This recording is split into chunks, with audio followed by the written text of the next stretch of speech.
మామ వీళ్ళు చూడు మామ ఏం చేసుకుంటున్నారు ఏం చేస్తున్నారా ఓ ఆడుకుంటున్నారు ఓకే అబ్బో నేను ఇంకేదో అనుకున్నాగా ఇంకా ఫుల్ గా గిలిమెంట్స్ అందరం వేరే లెవెల్లో ఫుల్ ఆన్ ఫైర్ లో ఎంజాయ్ అయితే చేస్తాం నెక్స్ట్ లెవెల్ గా పాపం మా శర్మ గడి అయితే మాత్రం ఫుల్ ఆన్ ఫైర్ లో పడుకున్నాడు మామూలు చూడండి ఏం చేస్తున్నారు taking and going and outing ఏం లేదు మామ సింపుల్ గా తీసుకెళ్లి స్విమ్మింగ్ పూల్ లో పడదగినాం అని చెప్పి ఫిక్స్ అయిపోయారు మామ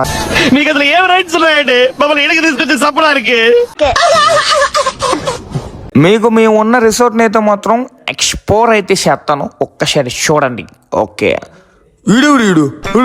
దీనమ్మ 10 రోజులు తినేసిన తిన్నంత ఒకరోజు తినేటట్టు ఉన్నాడుగా ఈడెవడరా బాబు ఈడు ఈయన్ని చూసాక మీరు ఏది కామెంట్ పెడతారో ఈడు గురించి పక్కాగా మీరైతే కామెంట్ చేయాలి మామ సరే మనం ఎక్స్ప్లోరింగ్ చేద్దాం ఓకే ఫస్ట్ అయితే మాత్రం ఒక చెరువు ఇచ్చాడు స్నానం చేయడానికి దాంతో పాటు ఒక 2 బెడ్రూమ్లు అయితే ఇచ్చాడు ఇది first bedroom and second bedroom చాలా బాగుంది పర్లేదు రిసార్ట్ అయితే మొత్తం వర్త్ బయట ఇలా ఉంది మామ మీరే చెప్పండి ఇది వర్తా కాదా ఇంకా ఇప్పుడు అసలైన ట్రిప్ అయితే స్టార్ట్ అవబోతుంది ఇంకా మొత్తం అందరం మేమైతే మాత్రం అరకుకి అయితే స్టార్ట్ అయిపోయాం ప్రెసెంట్ అయితే మాత్రం కార్కి అయితే ఫుల్ ట్యాంక్ అయితే కొట్టించాం దోల ఇంకా మామూలుగా ఉండదు అరకు వెళ్ళిపోయి రేపటి వ్లాగ్స్ అయితే మాత్రం దొల్ల కొట్టేసుకోవడమే బాయ్ బాయ్.